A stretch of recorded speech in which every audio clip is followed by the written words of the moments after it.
My straight best friend slept over, then everything changed. True gay love story. You know that moment when your whole world tilts? When something you've been hiding in the quietest corner of your heart suddenly refuses to stay buried. That's what happened to me on a rainy October night, when my best friend showed up at my door, soaked from head to toe, asking if he could stay over. My name is Ryan Chun, and this is the story of how one unexpected sleepover changed everything. Before we dive in, comment where in the world you're watching from, and don't forget to like, subscribe, and also press the bell icon for our new updating videos and love stories. Let's enjoy the story, everyone. The rain hit Seattle like it had something personal against the city. That Thursday evening, I was curled up on my apartment couch grading papers. The glamorous life of a high school English teacher, when my phone buzzed. Dude, are you home? I'm outside. My heart did that familiar, foolish little jump it always did when his name appeared. Marcus Webb. 6 feet of easy confidence, messy brown hair, and a smile that could calm any storm. We'd been best friends since freshman year of college. Ever since he stepped in when someone in our dorm made a rude comment about me. The irony was never lost on me. The straight guy defending the gay guy who was secretly, hopelessly in love with him. I buzzed him in, taking one quick, pointless glance in the hallway mirror. Ridiculous. It was just Marcus. The same Marcus who'd seen me half asleep with the flu, who'd held my hair back when I got food poisoning, who knew all my terrible date stories and always found a way to make me laugh about them. When I opened the door, he stood there drenched, his white t-shirt clinging to him, water dripping from his hair down his neck. My breath caught for half a second. Jesus, Marcus, what happened? He flashed that sheepish grin that always meant trouble. So, funny story. I got locked out of my apartment. My landlord's unreachable until Monday, and I might have left my wallet at the gym, which is now closed. You're a disaster, I said, stepping aside. Get in before you freeze. He walked past me, leaving little puddles behind, and I caught the scent of rain mixed with his cologne. Familiar. Something I could probably recognize blindfolded. I hurried to grab towels, willing my heartbeat to calm down. You can shower if you want, I said. I'll grab you some clothes. You're a lifesaver, Ree. While he showered, I set out sweatpants and an old college hoodie on the bathroom counter. The sound of running water made my imagination wander places it definitely shouldn't. Stop it. Breathe. By the time he came out, I'd made tea and ordered Thai food. He looked comfortable in my clothes, hair damp and tousled. Something about him wearing my hoodie made my chest tighten in a way I tried to ignore. Thanks for this, he said, settling onto the couch beside me. I know it's last minute.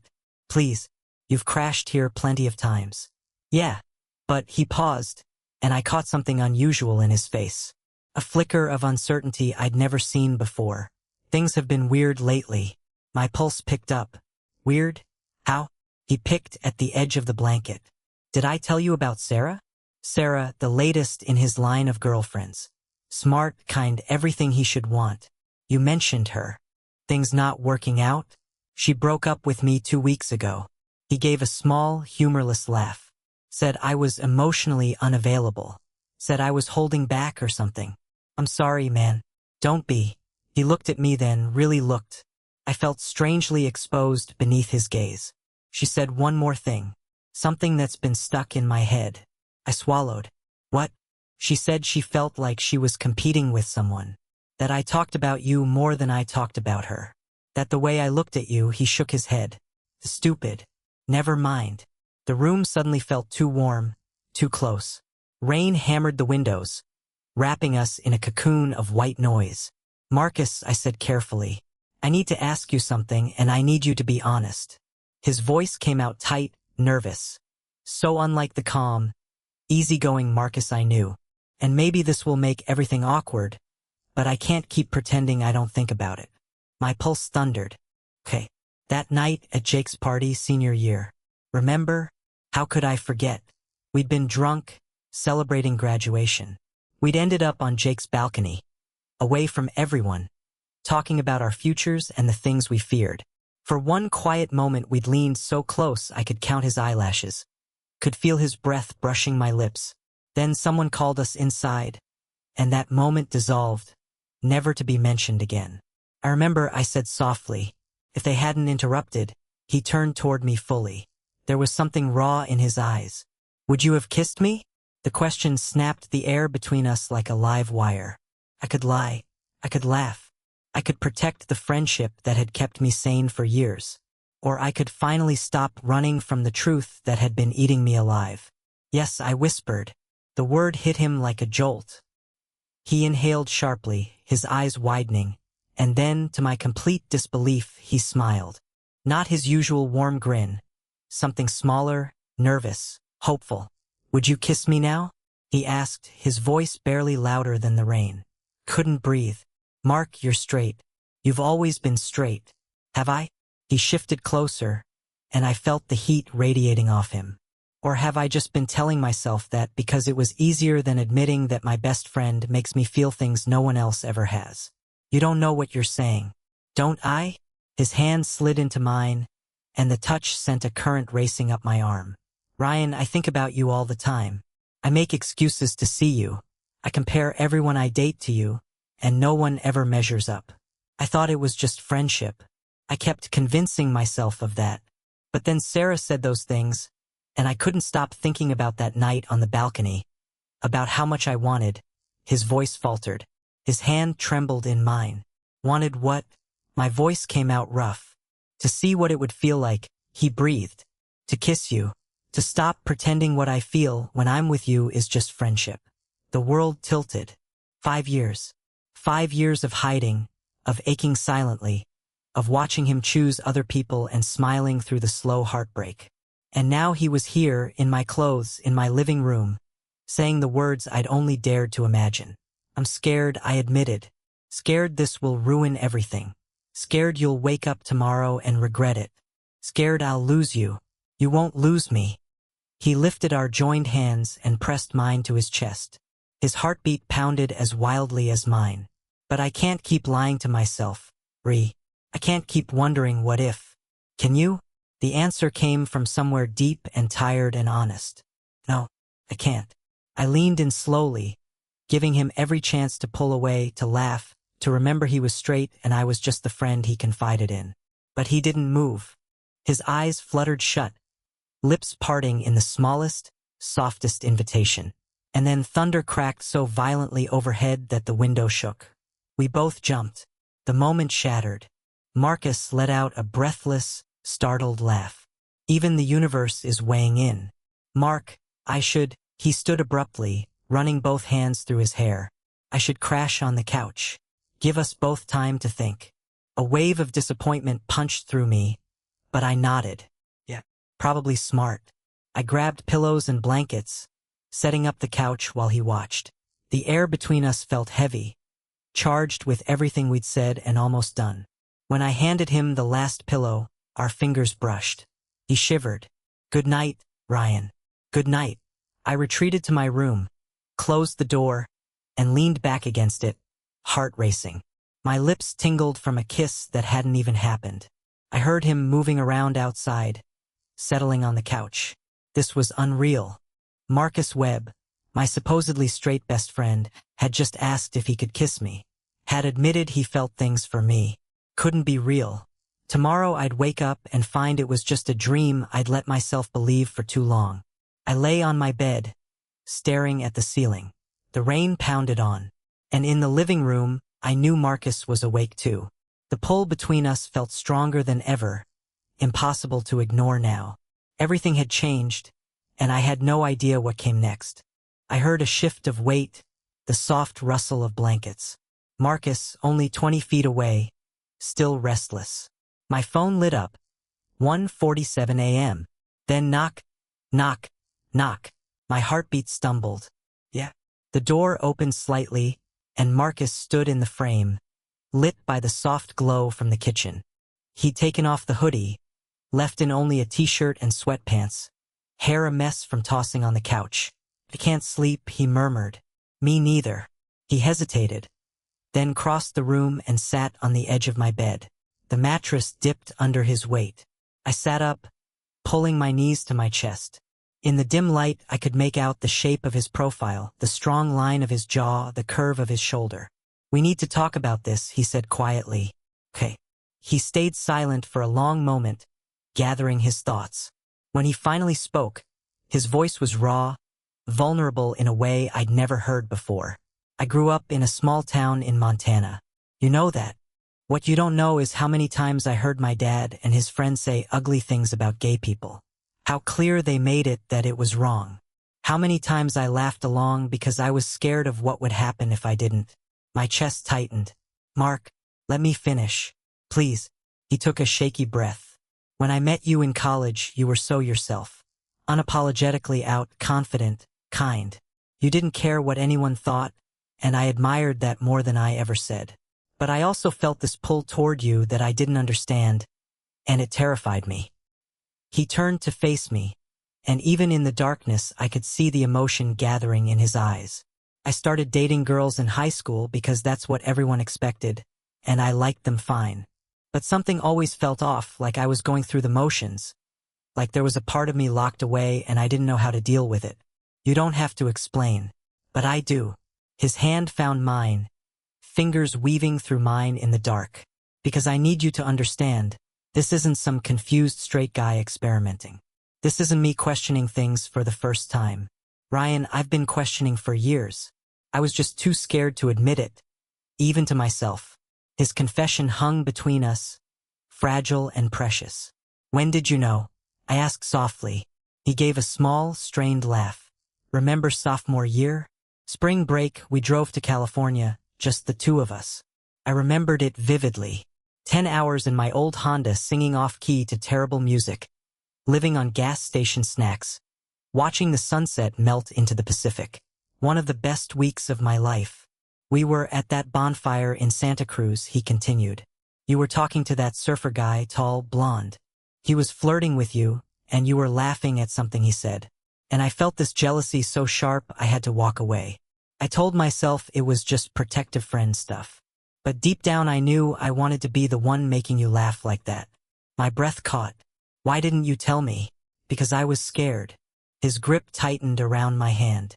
Because admitting how I felt meant admitting I wasn't who I thought I was.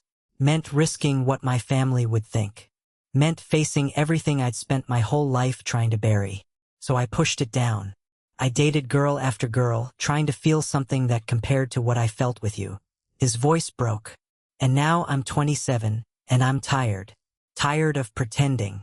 Tired of watching you go on dates with other guys and feeling like my heart's being ripped out. He lifted my hand and pressed a soft kiss to my knuckles. The tenderness of it made my whole body shiver. I know I might lose my family, and I know this won't be simple. But Ryan, I can't live a lie anymore. Tears blurred my vision. I didn't even realize when I'd started crying. I've loved you for 5 years, I whispered. Since the day you stood up for me in our dorm. Since you stayed up all night helping me study for organic chemistry. Even though you were barely passing it yourself. Since every small moment between us that felt like more than friendship. Ryan. His voice cracked. God, I wasted so much time. No. I cupped his face, feeling the rough stubble of his jaw and the warmth of his own tears. You needed time to understand yourself, to be ready. I would have waited 5 more years if that's what you needed. I don't want to wait anymore, he said. I don't want to wonder. I don't want to be afraid. Then don't be, I whispered. When we leaned toward each other, nothing stopped us. His lips met mine, soft at first, tentative, a question and an answer in the same breath. He tasted like mint and new beginnings. When I made a small, surprised sound, his hand slid gently to the back of my neck, drawing me closer. It was everything I'd imagined and somehow entirely new, because imagination couldn't compare to real warmth, real closeness, real emotion. Couldn't capture the years of longing and fear and hope finally cracking open in one perfect, trembling moment. When we finally pulled apart, both breathless, he rested his forehead against mine. Wow, he breathed. I laughed, dizzy with relief and wonder. Yeah. He swallowed hard. Can I stay here with you? I shifted, pulling back the covers in silent invitation. He slid in beside me, and we faced each other in the quiet darkness, hands finding each other beneath the blankets. I'm still scared, he whispered. Me too. But I want this. I want you. We'll figure it out together. His thumb traced light circles on the back of my hand. I'm probably going to be awful at this at first. I've never dated a guy. I've never even admitted I was attracted to men until tonight. You don't need all the answers right away, I said gently. You don't need a label until you're ready. What matters is that you're being honest with yourself and with me. He hesitated, then said softly, I think I'm bisexual. He tested the word like it was something delicate. Does that make sense? It makes perfect sense, I said, squeezing his hand. And thank you for telling me. We stayed awake for hours, talking like teenagers at a sleepover, sharing secrets we'd held close for years. He told me about the first time he noticed he was attracted to men, an actor in some action film when he was 15, and how he'd immediately pushed the thought away. About moments at the gym when he caught himself staring and hated himself for it. About the relief and fear of finally naming his feelings. I told him about coming out to my parents at 16, the worry, the eventual acceptance. About every time I'd almost confessed my feelings to him and couldn't. About nights I'd cried quietly, convinced I would spend my life loving someone who could never love me back. I'm so sorry, he whispered, that you had to hide it. That I made you feel like you couldn't tell me. You didn't make me do anything, I said. I was protecting myself. And our friendship. What if I'd figured this out sooner? He asked, voice thick. What if I'd dealt with my stuff earlier? Then maybe we wouldn't be ready for this now, I said. Maybe we needed to grow into the people who could make this work.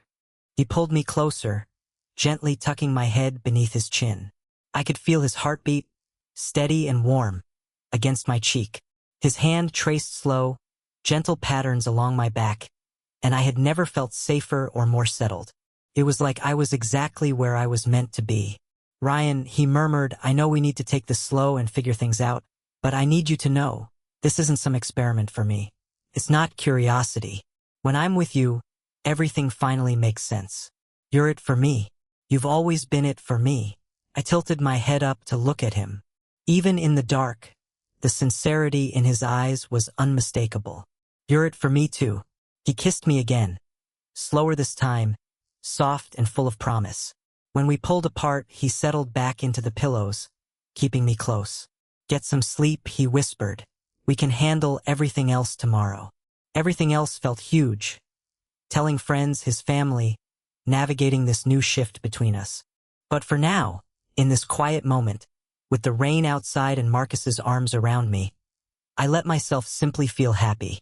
I woke near dawn and found Marcus watching me, a soft smile on his face. How long have you been awake? I asked, my voice rough with sleep. A while. I keep thinking I'll wake up and all this will turn out to be a dream.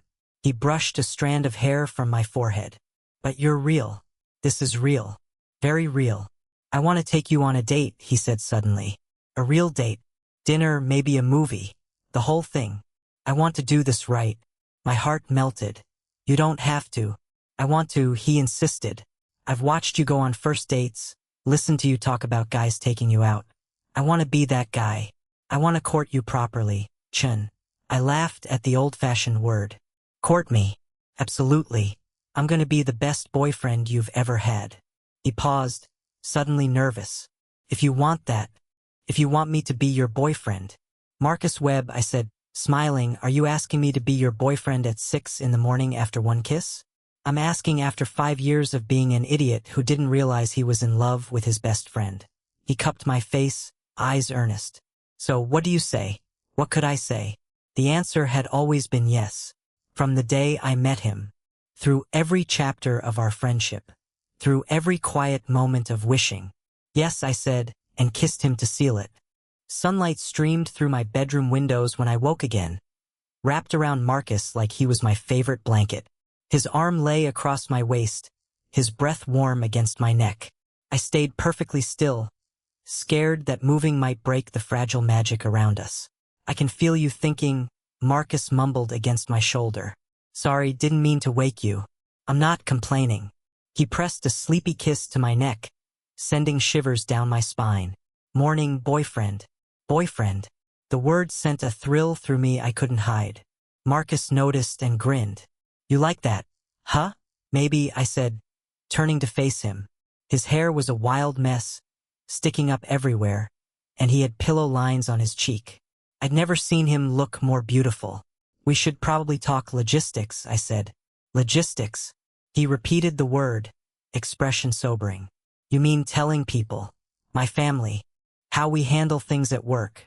My patients gossip more than you'd think. I traced small patterns on his chest. I don't want to push you into coming out before you're ready. He went quiet, thinking. I want to tell people. I won't pretend it's not scary, but I'm done hiding. He grimaced. My family is going to be the hard part. We don't have to tell them right away. No, I think I need to rip the Band-Aid off. He sighed. My dad is going to panic. My mom will probably cry. My brother might be cool with it, or he might ignore me for months. Hard to know with him. I laced our fingers together. I'll be there with you if you want me to be. I want you there for everything. He kissed my forehead. But first, I'm taking you on that date tonight. If you're free. I'm free. Good. He stretched. I hate to break this up, but I desperately need coffee and a shower. My clothes from yesterday should be dry by now. We reluctantly untangled ourselves and wandered to the kitchen. I started the coffee while Marcus checked his phone, instantly wincing at the flood of notifications. My landlord finally texted. He frowned. 3 messages from Jake.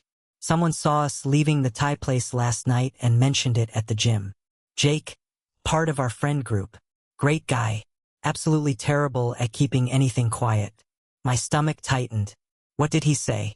He just asked if we were hanging out. But you know Jake, he's probably already forming theories. Marcus set his phone down and pulled me close. Hey, it's okay. We were gonna tell people anyway, right? Right. I just thought we'd have more time to figure out how to say it. We could just show up to next week's game night and make out in front of everyone, he said, smirking. That would clear things up fast. I laughed despite the nerves twisting in my stomach. You're ridiculous. You love it. He kissed me quickly, then deeper when I wrapped my arms around him. We broke apart only when the coffee maker beeped, both of us breathless. Okay, I seriously need that shower before I do something unwise. Inadvisable, huh? I teased. He gave me a look that sent heat straight through me. Ryan Chun, you are my boyfriend now, which means I'm going to think about kissing you way too much. And if I don't shower right now, I'm going to kiss you until neither of us can think straight, and we'll both be late for our grown-up responsibilities. Would that be so bad? Tempting, he said, but I want to do this right. Real dates first. Everything else later. He kissed my forehead and disappeared into the bathroom. I poured coffee, trying to process everything that had happened in less than 12 hours. Marcus was my boyfriend. Marcus had feelings for me. Marcus wanted to tell people, to build something real. It felt unreal, like any second something might break the spell. My phone buzzed. A text from my sister, Lauren. Mom wants to know if you're coming to Sunday dinner. Also, is everything okay? You sound weird. I hadn't even talked to her. How did she already know something was different? Sister intuition was no joke. Everything's great, I texted back. Better than great. I'll explain Sunday. Oh my God. You met someone. She replied instantly. Something like that. Details. Now. Sunday. Promise. Marcus came out of the bathroom, hair damp, wearing his clothes from yesterday. Somehow he looked even better. This was going to be a problem. I should go home, get changed, deal with my landlord, he said. Pick you up at 7? 7 works. At the door he hesitated, then cupped my face and kissed me long and deep enough to wipe my mind clean. When he pulled back, we were both grinning. See you tonight, boyfriend. See you tonight. After he left, I drifted through my apartment in a daze, still smiling like I couldn't stop. I called Lauren back. Okay, spill, she said immediately. Who is he? I'll tell you on Sunday, I promise. But Lauren, it's Marcus. Silence. Then wait. Marcus? Your best friend Marcus?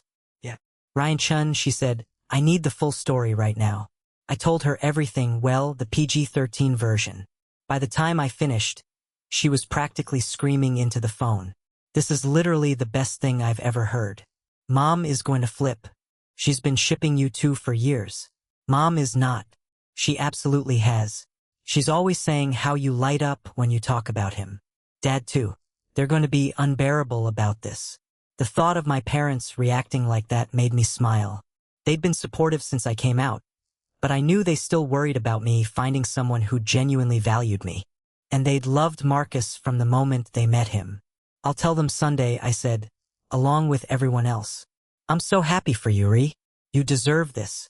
Marcus picked me up at 7 sharp, looking unfairly handsome in dark jeans and a button-down. He handed me flowers. Actual flowers, like something out of a rom-com, and I felt myself falling even harder. "You brought me flowers.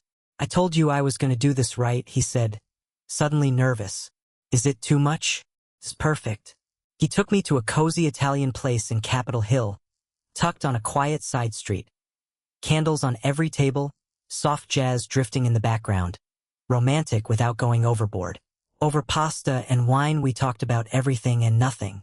He told me about his week as a physical therapist, how passionate he was about helping his patients recover. I told him about my students, including the kid who finally had a breakthrough with To Kill a Mockingbird. But underneath all the normal conversation was something electric. The way he looked at me like I was the only person in the room, the way our feet kept brushing under the table, the way he stole bites of my food and I pretended to be annoyed but secretly loved every second.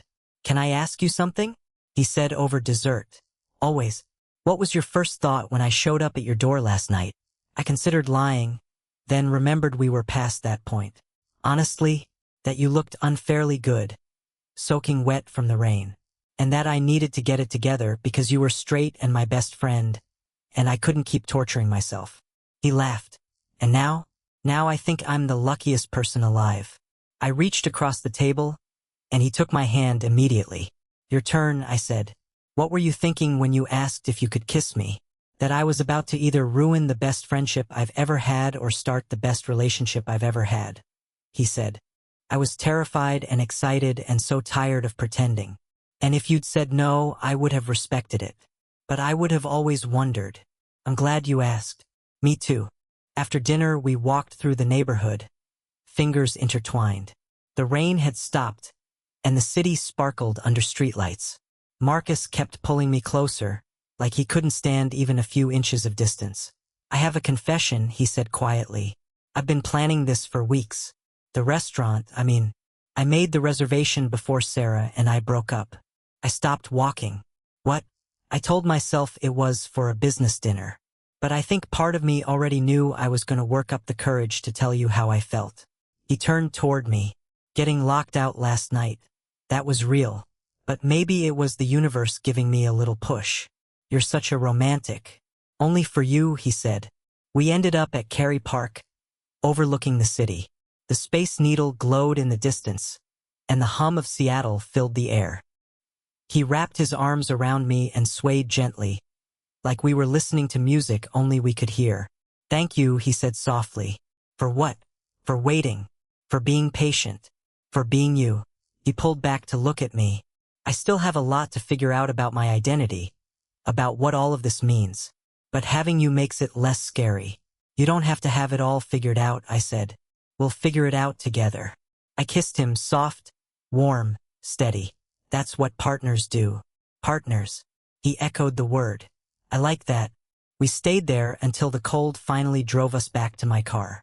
On the drive home, Marcus held my hand over the center console, tracing slow patterns on my skin with his thumb. "Come up," I said when we reached my apartment. "Thought you'd never ask." Inside, we dropped our jackets and shoes and I put on music. Something gentle, something that made the world feel softer. Marcus pulled me onto the couch and tucked me against his side, his arm around me. "This is nice," he murmured into my hair. "Yeah. Ryan, I love you." His voice was quiet but certain. "I know it's fast to say it, but it's not new. I think I've loved you for a long time. I just didn't know how to name it." My heart felt too full. I tilted my head up to meet his eyes. "I love you too. I have for years." He kissed me. Deep, slow, full of everything we'd never said. We stayed like that for a long time, trading quiet words and kisses, discovering this new version of us. Later we curled up in my bed, just sleeping, taking things slow like he promised. I felt more at peace than I ever had. Marcus fell asleep quickly, his breathing steady, one arm draped across my waist. This was real. This was happening. My best friend was my boyfriend, and we were building something beautiful. Would there be challenges? Absolutely. His family might struggle. There would be awkward moments and heavy conversations. But we'd face them together. For now, I let myself simply be happy. Be in love. Be exactly where I was meant to be. Your dad is staring at me again, Marcus whispered. I glanced across my parents' living room, where Marcus was helping my dad set up for Sunday dinner. Sure enough, Dad was watching him with that satisfied look he got when everything was going exactly how he'd hoped. He's not staring, I said. He's admiring his future son-in-law. Marcus nearly dropped the plates he was holding. Ryan Chun, are you trying to give me a heart attack? Too soon? I teased. Ask me again in a year. But he was smiling. That soft, private smile that belonged only to me. Things had been good. Really good. Marcus came out to his family the week after our first date. His mom cried, but they were happy tears. She hugged him for 10 whole minutes. His dad struggled at first, needed time, but he was starting to come around. His brother shrugged and said, Cool. So you're bringing Ryan to Thanksgiving, right? Our friends had been completely supportive, though Jake claimed he'd known the whole time. He definitely hadn't. Marcus's journey was still unfolding. He was seeing a therapist, reading about bisexuality, connecting with the LGBTQ community. And through all of it, we were building something real and lasting. Boys, dinner. My mom called. We gathered around the table, my family, Marcus's mom, a few close friends. This was our new normal. These Sunday dinners where our worlds overlapped, where Marcus fit into my life and I fit into his.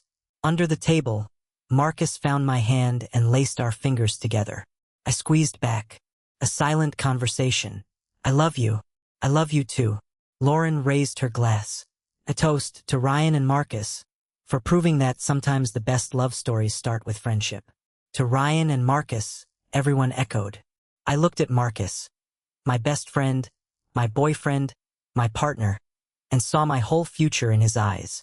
A future filled with Sunday dinners, inside jokes, and slow mornings tangled together.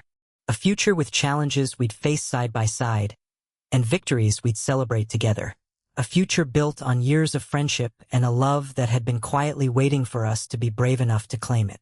The rain that brought him to my door that October night wasn't just a storm.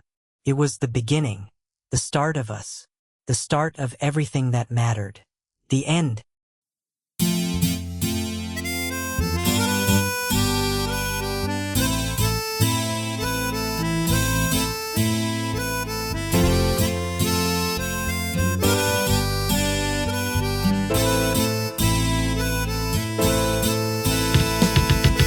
आशिक हूँ तेरा राजा बाजार का, लगता है मुझको नशा ये प्यार का।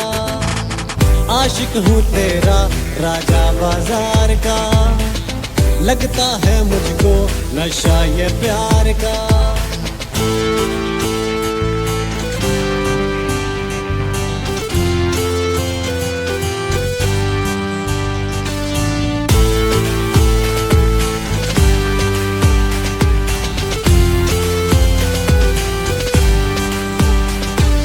मुस्कुरा के बात करती हो, आदतें खराब करती हो। ना दिखो बेताब लगता हूँ, आशिक बेहिसाब लगता हूँ। ऐसा नशा है तेरे दीदार का, आशिक हूँ तेरा राजा बाजार का, लगता है मुझको नशा ये प्यार का। जिंदगी हसीन लगती है जब ये जालिम प्यार होता है। सांसों में सांस आती है जब तेरा दीदार होता है।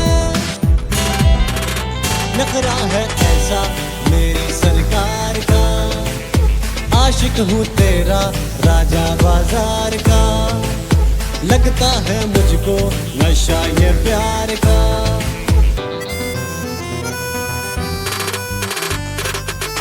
नखरा इसका टॉप पर, आती है टिकटॉक पर, नैनो से है नैन मिलाती, लड़कों के है दिल जलाती, पिंडी में है चर्चा इसका, मीरा जितना खर्चा इसका। मैंने बोला इसको मेट्रो में बिठाऊंगा, कैपिटल ले जाऊंगा, F7 भी घुमाऊंगा, मोनाल भी दिखाऊंगा, सेंटोरस भी ले जाऊंगा। आशिक हूँ तेरा राजा बाजार का, लगता है मुझको नशा ये प्यार का।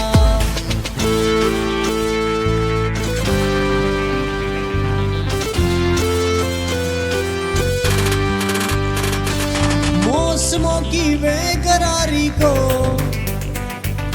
आजमा के जान जाओगी, हिज्र की आजमाइश में एक दिन पहचान जाओगी। कहना है मेरे दिल बेकरार का, आशिक हूँ तेरा राजा बाजार का, लगता है मुझको नशा ये प्यार का।